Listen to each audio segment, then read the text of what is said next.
everybody, it's Romania Black, and we are on episodes 16, 17, and 18, or 41, 42, and 43 of Kuroko's basketball.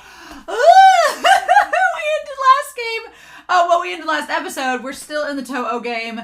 Imayoshi's being put on Kuroko. It's super close. It's anybody's game. Kagami's keeping up with Aomine the best he can.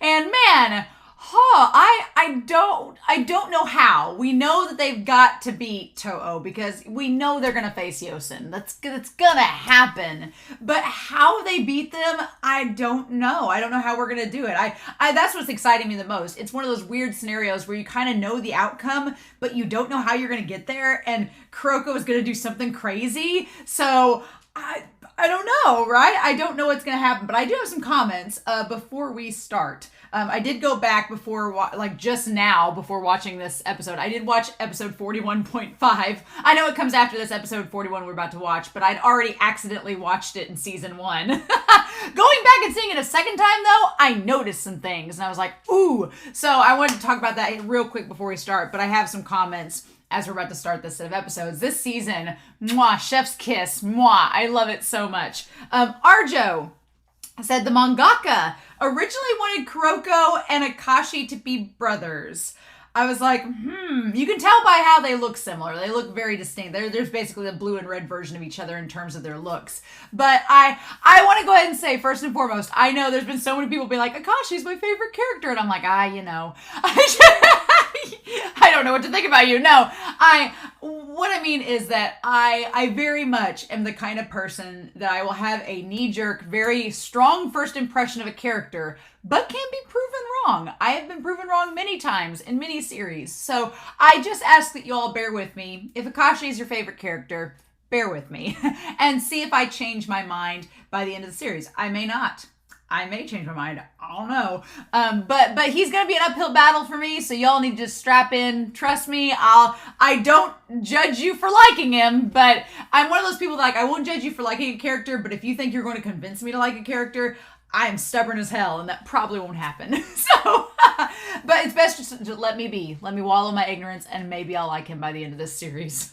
I love his voice actor, so that's at least a plus, right? He's got Levi's voice actor, so, and Sonata from Ace of the Diamonds, so that's a plus. But yeah, them being brothers. Rewatching the OVA, I'm glad that they weren't, because that would be a little too cliche. And plus, Akashi, if Kuroko was going to have a twin brother, they would have to be like polar opposites. Kuroko would have to have 0 presents, and the twin brother would have to have all the presents. And I guess you could argue that Akashi has all the presents, but it's not loud and over the top like it should be if it was going to be that sort of trope. So, I don't know. Pritam Ozarde noted that Seirine, get that right, Seirine's style of basketball. We talked way back in season 1 about Riko being like, it's not my style of basketball. And I was like, oh, it's Teppei's when we were introduced to Teppei. But Pritam notes out that it's really Riko's dad, that it's his style of basketball, the run and gun. And that's what's so interesting, that now her Yakuza father, it's his style of basketball, not her own. So I'm like, that's kind of cool. Although Kagetora does seem to trust Riko a lot. And he's like, my daughter's got the team in good hands. I'm like, look at you. Roman talked about how Taiga Kagami is our resident relationship therapist. I'm like, seriously, if he doesn't have any other plans after going pro, then he could totally be a relationship therapist or a therapist or a psychologist. He seems to understand human emotions and connections. Kagami's got a plan B lined out if it all doesn't pan out. So I thought that was fun. Lancer Fate, thank you. I honestly blame the dub for, I've been going back and forth on how to say Seirine for a long time. And I get it wrong all the time. For the record, y'all, I am the worst at pronunciation. The worst. I'm an English teacher, but I blame the region that I live in. We say things wrong all the time, and it's inherently affected me.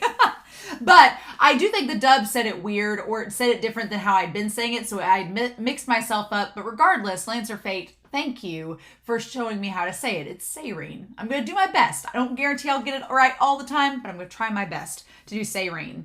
But also, Lancer Fate explained that the Winter Cup technically is Nationals. So this is a Nationals tournament. We made it, and we're facing Toho in the first round. So there we go, right? Anime Annie brought up a really good point, that in the irony of all of this is that in the last set of episodes, we saw Aomine practicing by himself, and he's kind of secluded and isolated. Sadly, it makes me sad. But Anime Annie pointed out this really good point that Kagami, with all of the Generation Miracle members, with the exception of Aomine, Kagami has introduced himself to every single Generation of Miracles. The exception is Aomine, who introduced himself to Kagami. And I was like, well, that's kind of ironic because Aomine usually wants nothing to do with anybody, but he's the one that introduced himself to Kagami. At this point, you might as well just make Kuroko, Kagami, and Aomine in OT3. Just get it over with. If Momoi can be there. Too, if you want to ship Kuroko or Aomine with Momoi, she's there. But they're in OT3 at this point for me. I'm like, it's just, after last episode, it's too much. Also, I've been told, this is not a spoiler, just a clarification, that Murasaki Bara's coach is not holding an umbrella, but a Shinai bamboo kendo sword. And I'm like, oh, well, that makes all the sense. That makes all the sense, because that just means that Akashi, that's why Murasaki Bara's on that team on Yosen, right? Because Akashi met her after arts and crafts when they were sharpening their blades. And was just like, hey, you want to take in this giant 6'10" guy on your team? And she was like, yes, I would. And then they murdered someone, and the rest is history. So yeah, yep, that makes sense. So that doesn't make her terrifying at all. I'm all for this series, though, and how it handles female characters. You're doing it right, Kuroko's Basketball. You're doing it right. But also, Kuroko, I think this is a very good distinction, especially going into these final, I'm assuming this may be the final, we're in the last quarter, so this is probably the final set of episodes for Toho. But I do think that it is worth noting that Kuroko doesn't want to change Aomine. He doesn't necessarily want to change his outlook. He knows how he feels about basketball, and he's like, okay. But he wants him just to smile and love it again. He's like, he just wants Aomine not to be depressed. And Kagami's like, okay, I'll help you with that. So that's really, really sweet, right? Here's the thing. I watched the OVA again before starting this and noticed a couple things that I did not notice the first time watching it because we hadn't had all this context leading up to it. I really like in the OVA, the 41.5 episode, that Aomine's voice is not as deep. Like they're short. They start out shorter and like they've not gone through puberty. Puberty hasn't hit them yet. Aomine's voice isn't as deep. He's much more innocent. Momoi calls him Dai-chan, which is like a very familiar name. And then she corrects herself in the episode. She goes, Dai-chan, I mean Aomine-kun. And I'm like, trying to be a little bit more mature, right? And trying to, like, Momoi's trying not to have that, like, we're not childhood friends only anymore. It's like she's almost wanting to move out of the friend zone. And this is, of course, before Kuroko wins her over with the popsicle stick. But it's almost like she's trying to, like, move out of the friend zone, childhood friends, into, like, a possible relationship status. And then she meets Kuroko, and he gives her the popsicle stick, and it's a totally different thing. But I thought that was interesting. There is a moment where they're walking by and Akashi standing next to him is a player with a big old honking nose and dark stringy hair. And I was like, is that the guy that was in the flashback episodes that's with Akashi? Because he's like right beside Akashi. I'm like, did somebody from Tato follow Akashi to his team? Okay, maybe. So I'm just going to put that on the back burner. Just going to file that away being like, oh my God, is the dark haired guy, is that why he's so close to Akashi? Because he followed him from Tato? If so, and he's an uncrowned king, what the fudge? So we're just going to file that away for now. I just noticed that in the OVA and was like, was like writing it down, scribbling furiously. Maybe it's just a rando. Who knows? I could be wrong. I wondered if Kuroko's drive was inspired by Aomine, because there's a moment where Aomine and him are facing one-on-one for the first time, and he goes to drive, and it very much is like Kuroko's drive, his phantom drive, and Kuroko spots him. So I wondered if that was influenced by it. Aomine, he gets caught in a net by Midorima in the episode. So I was like, man, he was caught in a net and drugged to the one game, and now he's been caught in a net here. He has a tendency to be caught in nets for Aomine. It's funny. And then they look so young. Even Murasaki Bara is not as tall at the start of the OVA as he is later. Now, once they start winning and summer passes, then they go through like a puberty growth spurt, and then they all start to look like they look now. So it's like, okay, then, and their voices get deeper and start to change. It's very noticeable. But it's cute. It's cute how the OVA starts them out much younger, and then by the end of middle school, they're like, no, puberty has hit us like a Mack truck. Aomine, at one point in the OVA, says there's no such thing as an unimportant player. show. What are you doing? Why are you making me think these things? Why are you getting me riled up? Why? Just why? And then, also, Akashi's eyes are not different colors in the OVA. They're not. They're the same color. Why? Don't tell me. Don't let me know. I'm sure we'll find out, but they're not the same color. They're different color. They're not different colors in the OVA. They're the same color. And I'm like, was that a mistake animation-wise? Don't tell me. I'll figure it out once we go, but it hit me and I wanted to point it out that I did notice it. And then, of course, at the end of winter is when they part ways, and then the next time they see each other is the start of the Winter Cup, Aomine and Kuroko, and I'm like, give us all the things, OVA. I do want to make note about Akashi real quick, and I know he's some people's favorite characters, humor me, but it does make me a little bit concerned that I almost feel like Akashi was furthering Aomine's depression and furthering him down this path in the OVA, because he points out that Aomine, Kisei points out, he's like, Aomine is not coming to practice as much anymore. And Akashi's like, well, Kuroko skipped practice today, but it's not going to change anything. He's very smug about it, too, when he says it. He's like, it's not going to matter or change anything. I'm like, do you want Aomine to be depressed? Do you want him to be sad? What's your deal, dude? And then at one point when they're in the game, and he asks Momoe how many points Aomine scored, and she's like 36, and he tells Kuroko, he's like, keep passing the ball to Aomine. We need to crush them with true defeat. And I'm like, you're just making his depression and himself spiral more, sir. Are you okay with that? And if you are okay with that, what? So, like I said, Akashi has an uphill battle for me. I'm like, I'm going to try my hardest. I was pretty harsh on him last episode. It feels warranted when he tried to stab a guy in the face. Feels warranted. But I will do my very best to keep an open mind moving forward. Maybe I'll be surprised. Maybe I'll be totally surprised. We'll see. So, but I'm really excited, y'all. Episodes 41 through 43. This is going to be the end of the game. I don't know how we're going to get past Miyoshi, how we're going to do that, but I've talked long enough. I've talked for 12 minutes. We need to go ahead and start. So thank you for listening to my comments, and I hope you all enjoy the reaction. But we are going to start Kuroko's basketball, episodes 41, 42, 43, 16, 17, and 18. And we're going to do that here in 3, 2, 1. And let's do this, y'all.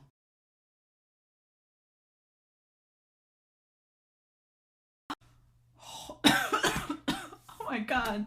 I'm glad I didn't try watching these episodes while my throat was sore. If I tried watching these like a few weeks ago, this would have been a problem. Oh my God. Oh, I'm going to be honest with y'all. I don't know how we're topping this game. I don't know how you're topping this game. I don't know if it can be done. I don't. This just felt like this was the first game of the Winter Cup, the first game. And I don't know how we can top it. A few things have come out in the wash with this game right here. And the first of all is that season 3, we're not going into next year. No, this series is ending with this year with them, right? Because Teppei can't play anymore. And they kind of have, I don't know. I would like to read the manga after this. I do want to read the manga after this. I've already decided I want to read the manga. It'll be this summer when I get to it, but I'll have days off in the summer where I'll get to sit in my chair on the porch and just be like, I want to read Kuroko's basketball and talk about the manga. But I can't imagine the manga doing a year after this. I feel like this is the year. Like maybe it'll do a time skip. Maybe it'll do something like that, like a lot of sports anime do. But I just can't imagine it happening because the fact that Teppei won't play next game, the fact that he's not playing next year, the fact they just revealed that because they've revealed Kuroko's misdirection to the team, that they're not going to be able to use against Toho again. Which, you know what? In hindsight, though, may not be as big of a deal because they really didn't have it this game and they still had Kagami, so they might be fine. So maybe they will do next year, but it just felt like this game was setting up that this season and next season are going to be the final for the series. And maybe the manga goes on beyond this. I don't know, but oh my gosh. Oh, I like this game ran the gambit. I was like, oh my God, my heart was racing, and I was just like, I feel like I screamed a lot, so I'm sorry for your ears. But also, I mean, I know we're facing Yosin next. And because the ED did a nice job of amping up, they've got the black jerseys on. I like the black Sarin jerseys. They look really great. But I know they're amping up that game. And again, it's funny because we had in this first part of season 2, we had Kuroko's whole dilemma with he's wanted to reconnect with Aomine. He's wanted to get Aomine out of his funk and get him back to loving basketball. And it's been his relationship with Aomine has been a crux of this first half of season 2. And then now we've got going into the final games of season 2. We're going to go with Kagami's friend, Himuro, who he needs to settle the score with, right? Because it's one of those things where Kuroko, they need to beat them either way, right? I don't know if they'll beat Yosin. I'm assuming they will, because we'll go on to face maybe Akashi's team in season 3, but I'm assuming that we'll beat Yosin, maybe, but I don't know if we will or not. I'm assuming that we will. But the thing of it is that it is all about letting go, closing threads, and moving on. Like Kuroko needed that fist bump thing, and he's like, hey, you didn't fist bump me back. Like everything in these episodes, everything in this whole game, everything in this whole series is Kuroko being like, I just need you to fist bump me back. And if you can't do that, then I'm going to set all the stuff up so that you can. So I feel like it's all about closure in this season before we can move forward. So Kuroko's like, I can't move on until I get you to like basketball again, until I have closure with you, Aomine. We need to like just fist bump and close the door. And I feel like for Kagami, in order for him to have closure and move on with Himuro, he needs to beat him. Because Himuro needs to move on, and maybe they can't be brothers anymore. Maybe that's the thing, right? Maybe that's the case. Oh my God. I had to go pour another drink because I was like, so yeah, I took notes. To me, Kagami and Kuroko are my mainstay, like OTP. I'm like, those two, these games like cemented it. I was like, nope, it's Kagami and Kuroko. They complete each other's sandwiches. It's great. But the thing about it is, hear me out. I'm a multi-shipper. If you told me that you were like, oh, Kagami and Kuroko is great, but what about Kuroko and Aomine? No problem. This set of episodes, absolutely. I do think they make a point of making it seem like Kuroko's like, okay, Aomine, fist bump, we're gonna be BFFs forever, but Kagami. Like, I feel like that's what it's set up. But then if you told me that Kagami and Aomine had a thing, I'd be like, oh no, I see it now. I see a loud and clear ship. It's the ship has big, bright red and blue sails, and it's got sparks coming off of it, kind of a fire hazard, but I see it. But if you told me they were an OT3 for you, that's my sweet spot. I'm like, OT3, just have this little polyamorous triangle of Kuroko, Kagami, and Aomine set. I'm good. We're all fine. Perfect. But man, this episode set just the tension of it. Because it's so, I've never been in a situation where I knew that I've been in a situation before where you knew the team was going to win. You're like, the main team has got to win to move forward with the series. It just has to happen. But usually, you don't have that air of suspense where it's like, I don't know. Here, it's either one of two things. Either you know the team's going to win and it's not usually that suspenseful, or you really don't know and you're kind of left in the dark being like, I don't know what's going to happen. Like, okay, Haikyuu is an example of the former. There have been some games in Haikyuu, for example, that I was like, oh, they're going to win. They have to. It's just, and so the tension's like, eh. And then there's series like Ace of the Diamond where you're like, I really don't know if they will win or not. But TJ, the mangaka, has a tendency to just be kind of masochistic, so who knows? But with this, it's that sweet spot of, I know they're going to win, but God, they make you just on the edge of your seat waiting for it. Like, they were behind by 8 or 10 for like most of the third and fourth quarter. And I was like, when are we going to get back? And the moment Kagami is like, let me have a mic drop moment. It's like, okay. My own dog, I just checked. My dog is in my bedroom because Huckleberry gave up. He gave up at halfway through the screaming and was like, I'm out. Like, when he gives up, he was so exhausted from this episode set. That's where we're at. But, so, Hanamiya and Imayoshi, I'm going to go ahead as we go and show you the end cards. I'm going to switch it up a little bit, but here's the end card for episode 41. Hanamiya and Imayoshi. There were some people in the comments that were like, I don't really want to ship Hanamiya with Imayoshi because, you know, I like Imayoshi as a character. It was really a backhanded compliment because it was like, I like Imayoshi as a character, so I don't want to ship him with Hanamiya. And I was like, fair. But, this episode cemented that they are a ship. For sure. My crack ship is setting sail. I've christened it with a bottle of Cristal and said, here you go. Because, yeah, Hanamiya spent a good portion of this episode set talking up Imayoshi in his own way. It is like the most Hanamiya has talked up anything in this entire series. And so I like the explanation of the mirrors. So we got that at the end of the last set when Imayoshi was talking to Kuroko about understanding the mirrors. And I was like, mirrors? And it gets more explained in this set. The idea that, yeah, whatever Kuroko is focusing his direction on, you can kind of track that. And it's like looking into a mirror. You can see where the misdirection is going to go to. And it's not necessarily predicting anything, but you can kind of get a hint, right? You can use, it's like a little sleight of hand thing. If you know the trick, you can figure it out, right? But the idea that Imayoshi, I like that the one guy asked Hanamiya, he's like, is Imayoshi smarter than you? And Hanamiya, you know, has enough trash king in him that he's like, oh, I don't know about smarter than me. But he says that he's a monster at reading minds. He's practically a psychic, which we've been talking in the Discord about how Imayoshi, Kelsey in the Discord was saying how Imayoshi's not that scary because he's just in his own head all the time.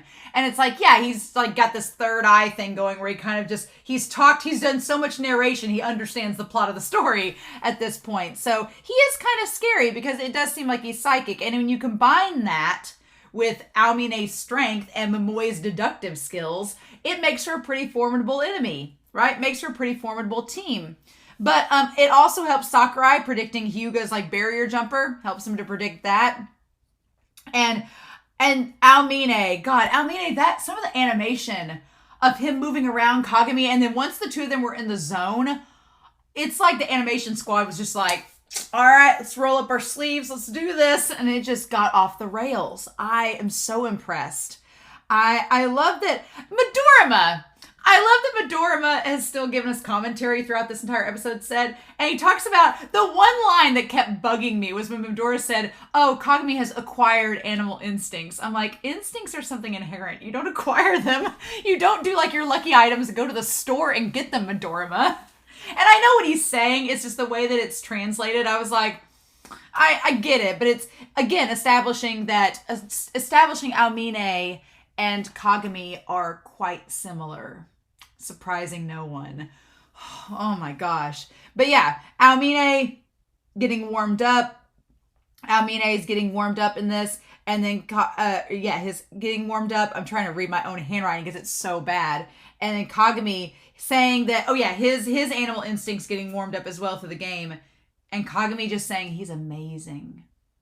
And I kind of like that. I like that Kagami's like, he's so cool. But at any, you know, it's unlike any other opponent Toho's faced. Whenever a team would be like, he's a monster, they would call Aomine a monster and say he's just unstoppable and this freak. Kagami doesn't say he's a monster. He says he's amazing. Meaning that he's still human. He's cool. I can get up to that level and I'm inspired by it. Like, that's the thing. And at that point, I was like, okay, all you Kagami Aomine shippers, I hear you. I see you. You're sitting there waving your signs. I'm starting to get it.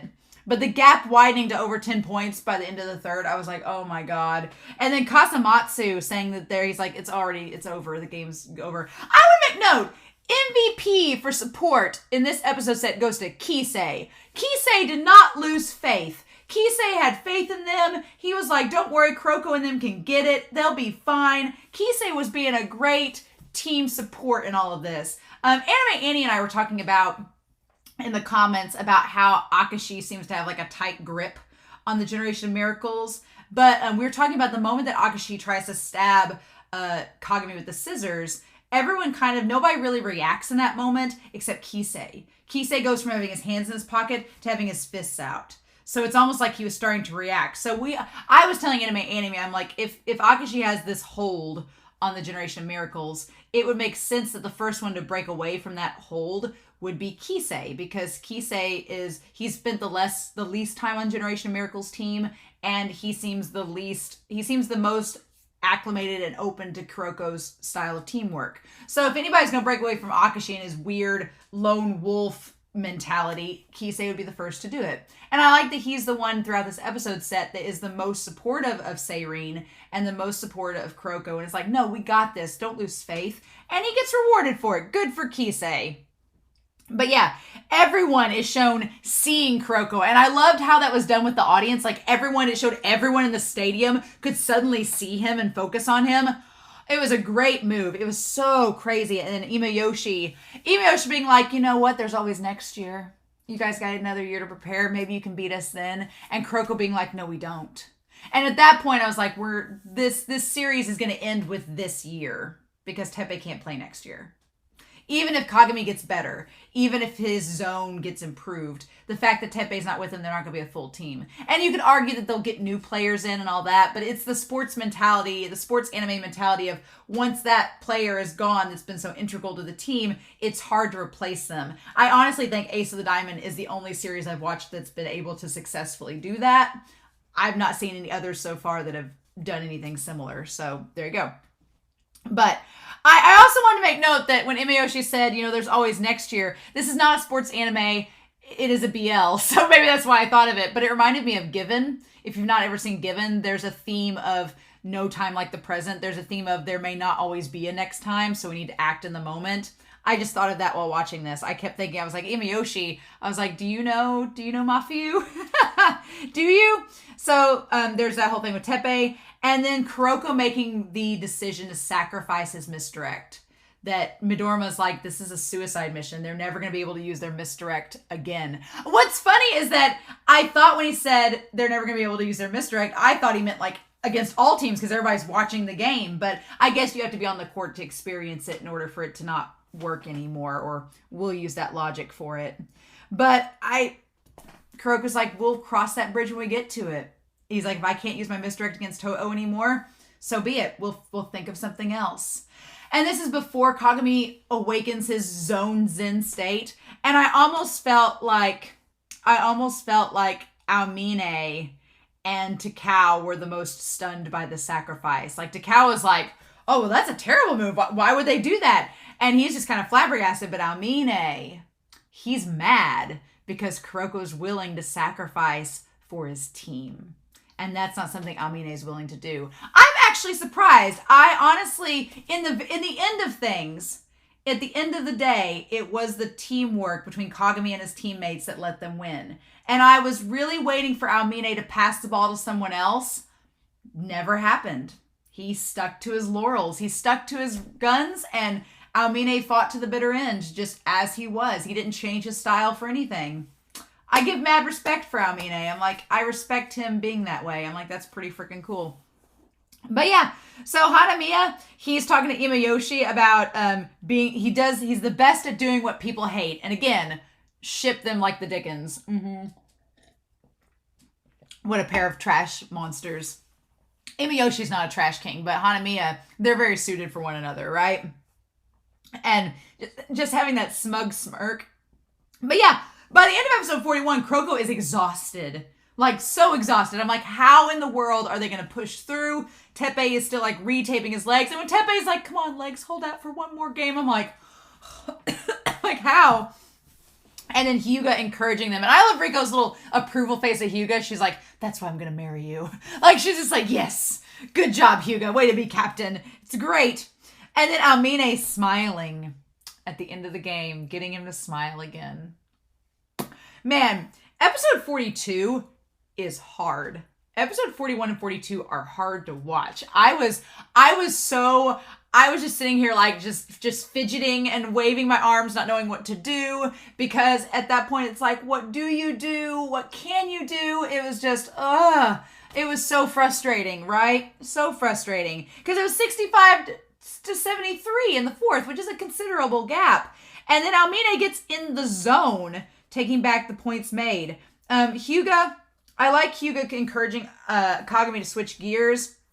and he gets like into 3-point mode. I took a screenshot to put in the Discord, but the moment that Sakurai like sees the 3, it's like a record scratch moment where Sakurai's like, hey, my name's Sakurai. You may be wondering how I got here. And so it's like, I felt for Sakurai. He was trying his hardest throughout this, and it just did not pan out. He was doing his best. But I love Hyuga saying, I'm not, again, this game with Seirin was all about trust and about each other's trust in one another. Because Hyuga's like, I'm not making these threes and I'm not shooting them because I know I'm going to make it. He's like, I'm not Midorima. I'm shooting them because I know that it's okay if I don't. I know my teammates have got my back and they're going to rebound or get the ball back and it's going to be okay. And I'm like, that's my jam. That kind of Nakama is my jam. And so then we have the fouls drawn for the free throws. The first one is through that Aomine gets the free throw. Honestly, I joked around. It would be funny if someone that's a crazy good shot just misses a free throw without, not on purpose, just because it does happen in real life. But then Imayoshi, as they're on the free throw line, I like that Imayoshi says, he's like, we are a team of individuals, but we're all tied together through our ace. We know, and we are anchored by Aomine's strength. I'm like, that's really cool. And I feel like that's something that honestly, Seirin and Toho aren't too different, which is interesting, which makes this a really good matchup. I find that it's a really good matchup because they're so similar, because I think from here on, it's going to be kind of the same with Kagami. Him and Kuroko are going to be the anchors, right, of the team. And so Kuroko decides that he is going to do a triple team against Aomine and then use the misdirect overdrive. Oh my God.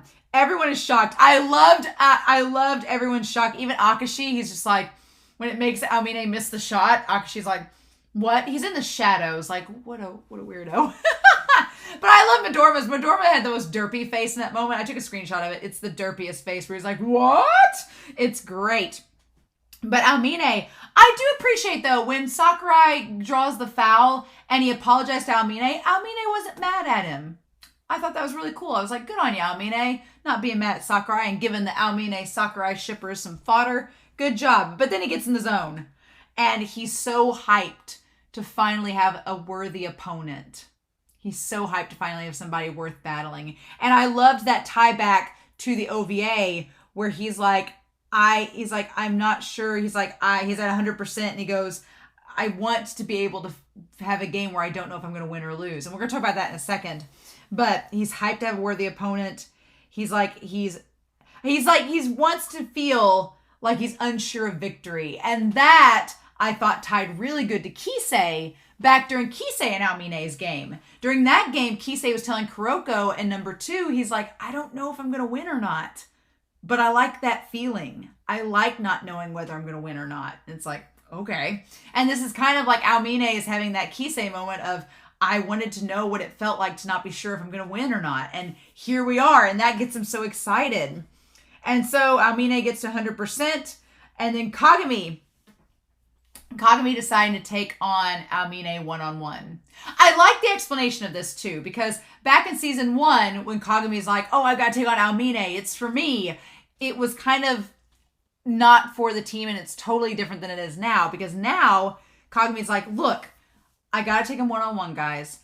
I have no intention of being the generation of miracles alone. He's like, I know I need all of you to do it, but I just got to do this. It's for me. And honestly, it's to unlock his potential. It goes back to Riko's dad. Riko's dad was saying that Kagami's problem is he's holding himself back because he feels like he needs to rely on Kuroko, and he's been holding himself back. And in this moment, Kagami's like, no, it's not that I don't want you guys to help as a team. He's like, but I need to unlock my own potential. In order for me to do that, I need to take a step back and distance myself from everybody and face Aomine on my own.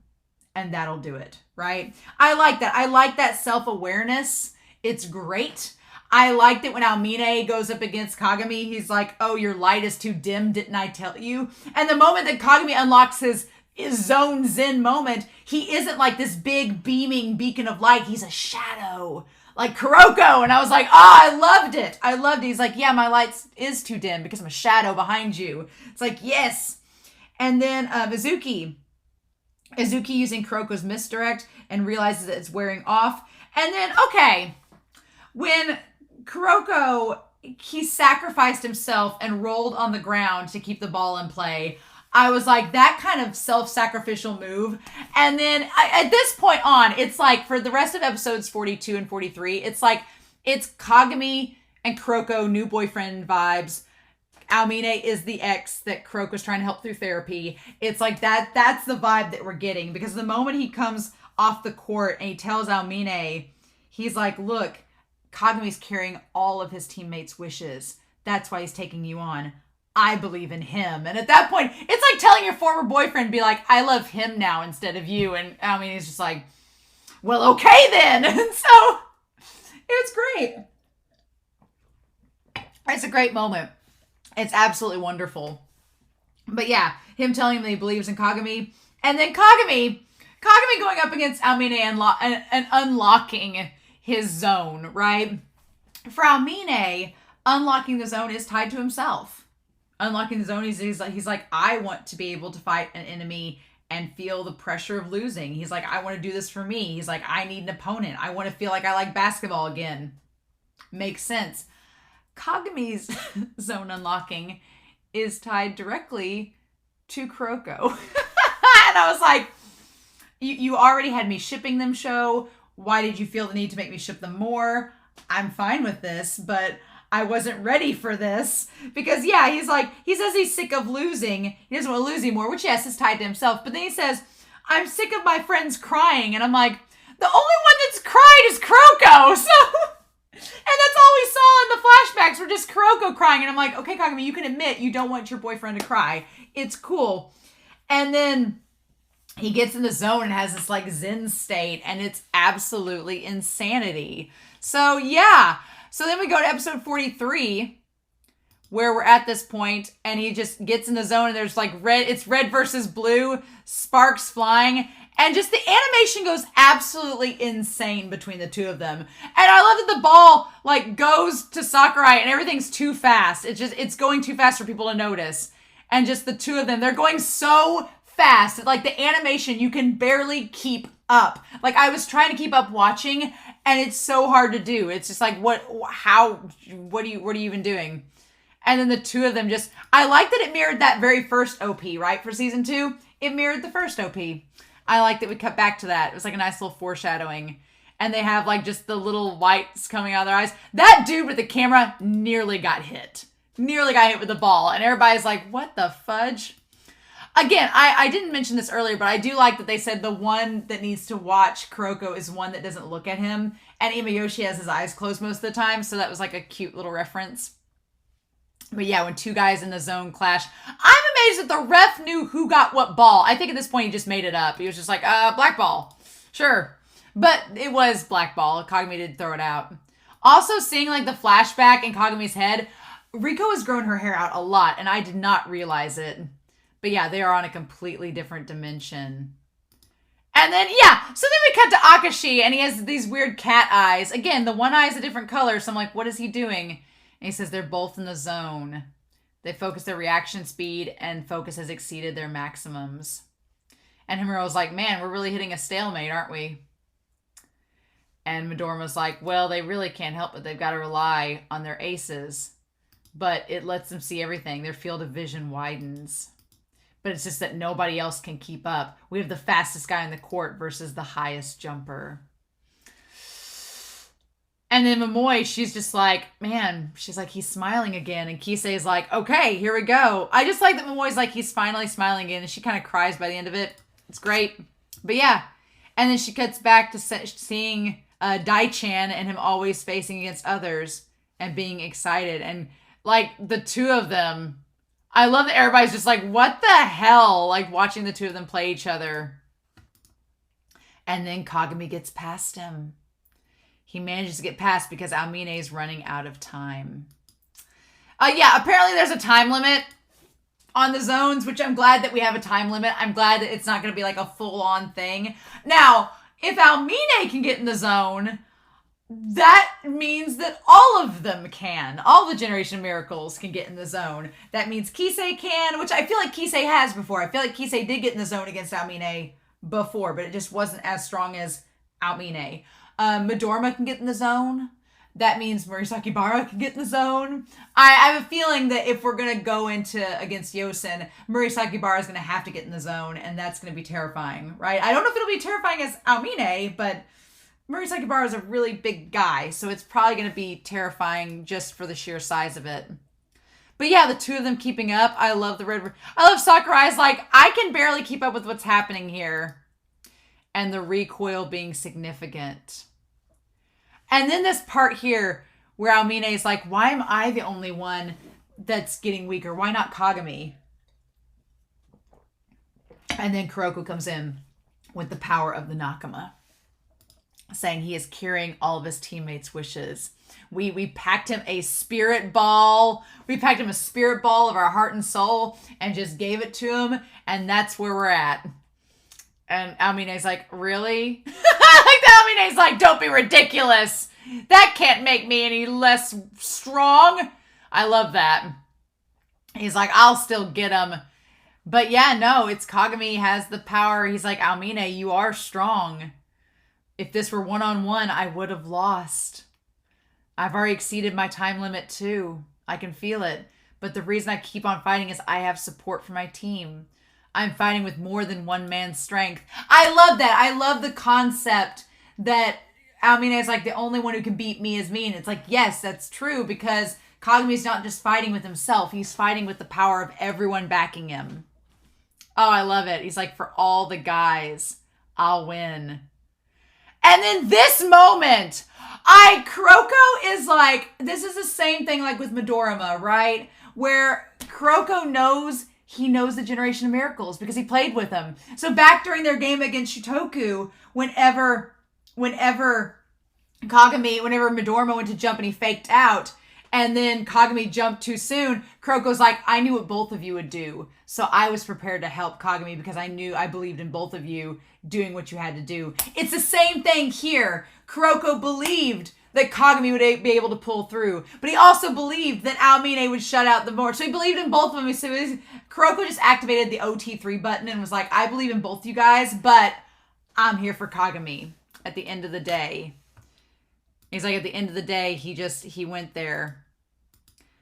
And then, okay, we get down. They don't call a timeout. And Kagetora and the other coach for Shutoku talk about it. And I kind of, you know what? I get it. I get why he didn't call the timeout. Would it have honestly made that much difference? I don't think so at this point. I don't think it would have with this little time left. I think Kagetora hits it on the head. It's like at this point you would interrupt the flow of the game and it just wouldn't work. So I think he did make the right call. But they're like, we got to stop this shot.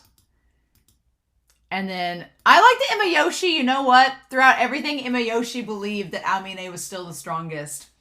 If y'all ship Imayoshi and Aomine, I'm fine with it. I feel like Aomine can be shipped with anybody. You can ship Aomine with anybody on the court. It works. He's just that good. But yeah, I love the faith that Imayoshi had in him. And then with 18 seconds left on the clock, they like go to face each other. And then, God, at that point when Aomine makes the shot and he says, I won't lose. A battle's no fun if you don't win. And so that's the thing. It's like he wants to face someone who's going to keep him on the edge of his toes. But at the end of the day, he still wants to win, right? And back in the OVA, Imayoshi's like, I think you want somebody to beat you. So if you decide against that, then come join our team. And here we are. But I'm glad at the end that Kagami, we'll talk about that moment after the game's over. But yeah, Aomine is like, it's no fun if you don't win. So I've got to beat you, right? And then Seirin gets the ball back. And they're like, they can't tie the game. It's not going to work. And at this point, I was like, what are we doing? How are we going to do this? And then Teppei gets it. And they're able to call the foul. I was like, oh my God. He's like, this is the only way to create a comeback. I'm like, go for Teppei. Imayoshi has such like a scary look on his face when Teppei's shooting because he knows how good Teppei is. And he's been talking about this whole season. And yeah, Teppei... kudos, points for him for making the right call and for Kagami giving him the ball. Kagami playing teamwork and actually giving him the ball. And then I love that little Kagami and him, like they're they like shake hands together on the court. It's great. Kagami is a team player, and unlike Aomine, Kagami is not afraid to pass the ball to his teammates because he has faith in them. And I'm like, all of my love, right? And so then, yeah, they decide that he's going to try to miss the free throw and they're going to have to rebound. And yeah, just Kagami and Aomine just looking at each other and Aomine just smiling. I'm like, I love that Aomine is back to his old self. I love it. I love that Kuroko's power of Nakama has broken through the barriers for him. He's like, not bad. I love it. It's great. I feel like I'm losing my voice. And it's 99-100 with 5 seconds left. I love that Kisei's just like, oh my God. And Wakamatsu's like, are you serious? Or Kasamatsu. So they all figure out what each other is going to do. Everybody knows it's coming down to this. But this is the moment where Kagami and Aomine, they both went to try to get the ball in and block it. And it goes back to Kuroko. And he's like, did he not believe in Kagami, but Aomine instead? And just like he's a freaking psychic, Kuroko's like, that's not quite right. I believed in both of them. But this shot, so yeah, if you're an Aomine and Kuroko shipper, then I'm sure you were like, yes, he believes in Aomine just as much as Kagami, but the sticker for me that gets me as my Kagakuro ship is when Kuroko says, there's only one person that I believe is going to make the final shot.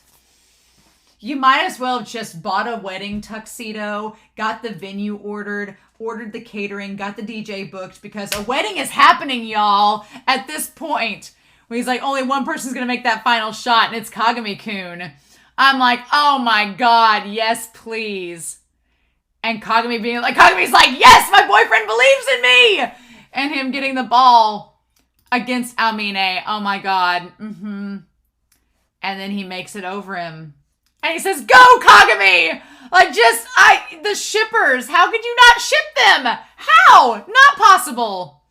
And then that's when Aomine remembers Kuroko telling him in the OVA, you'll meet somebody one day that's stronger than you. And he gets it over him. Oh, I gotta take a picture of that. He makes the shot. God, it's so good. So good. He manages to make it, and that's the game, and everybody's just sitting there stunned. 101-100.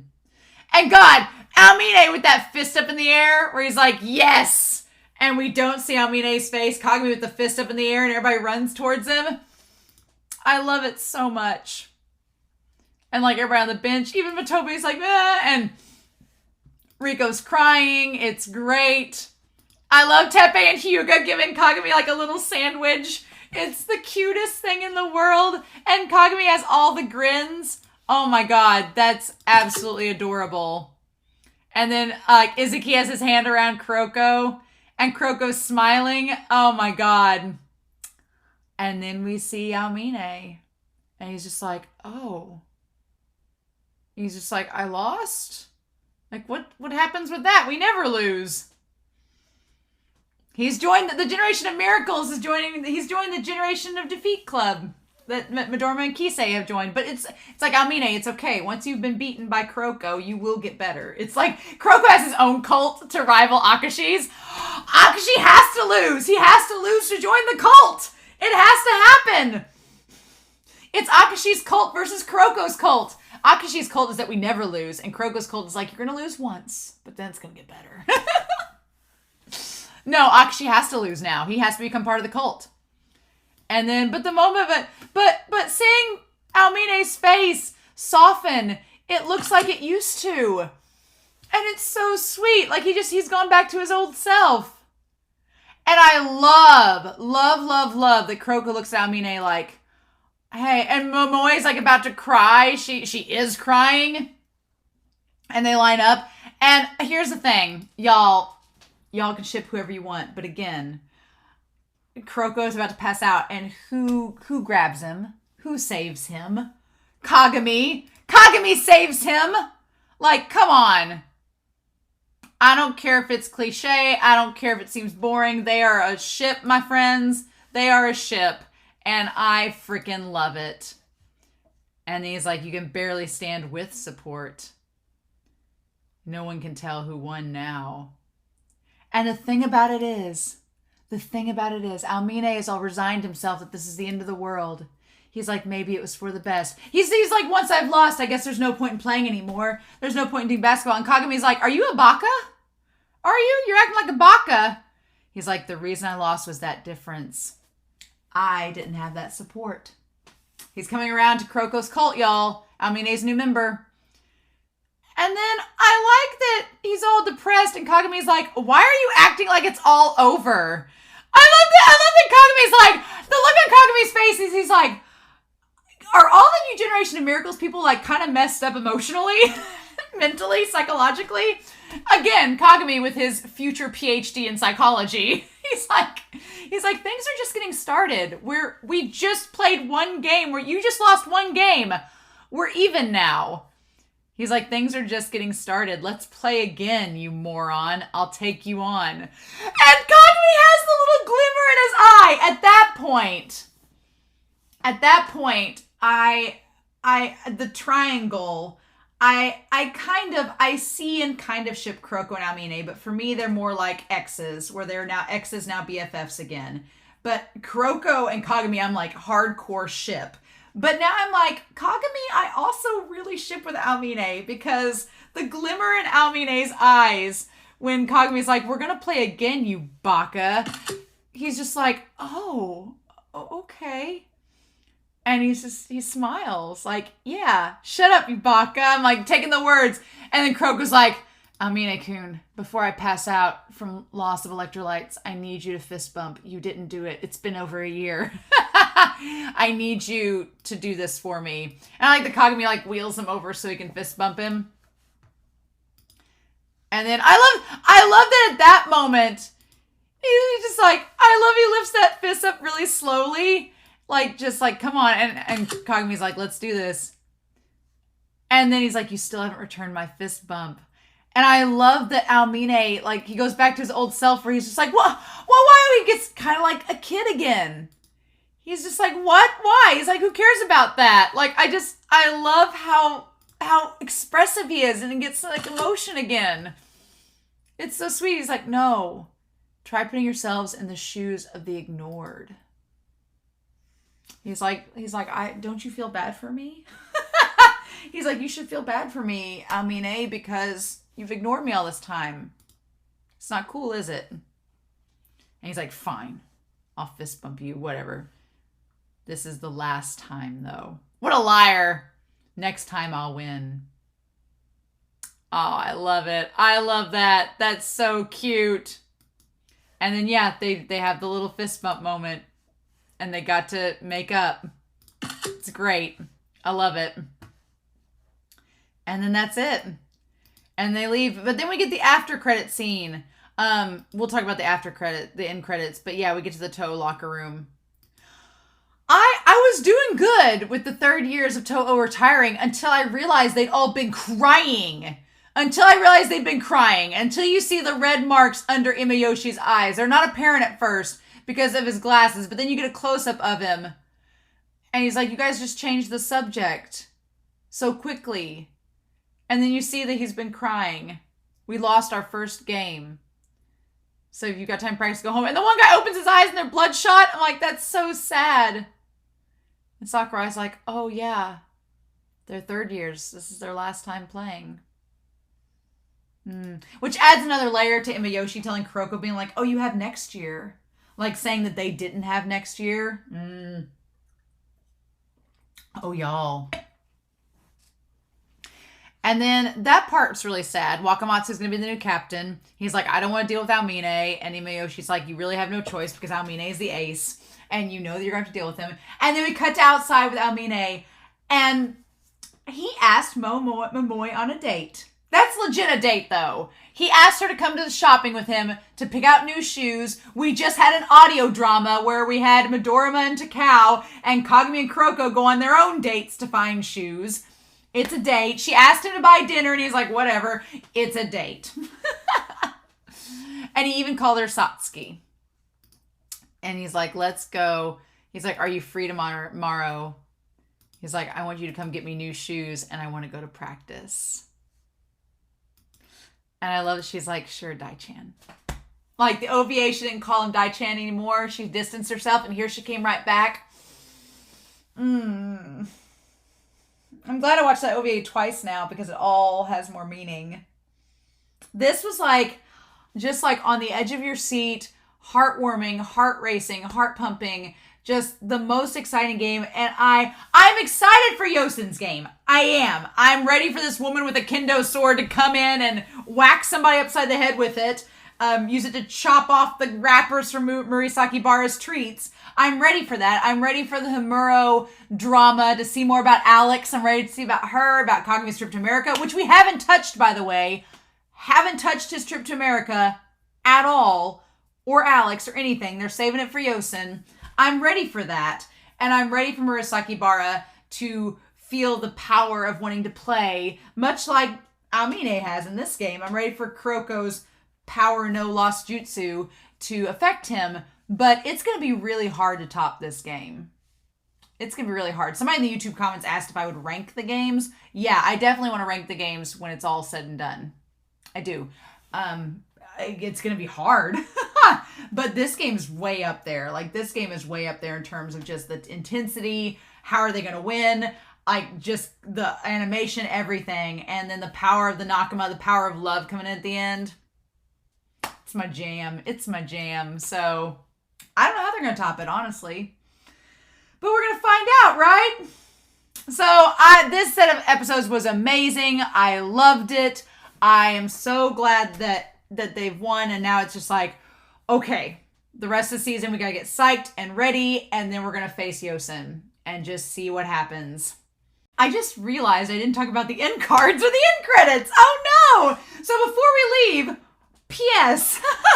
I got done recording. I was like, wait, I didn't talk about those. I started talking about the Hanamiya one. I think that's what got me all concerned. But yeah, so we need to go over the end cards and the end credits. We'll start with the end credits. The end credits they were cute this time around.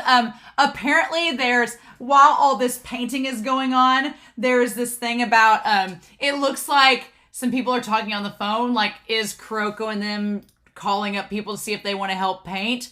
I don't know. I like Kisei's on the phone and Kasamatsu's like, oh my god, stop. And meanwhile, Murasaki Bara is not giving candy to children. He's like, no, it's mine. I love it. He's like, it's my candy.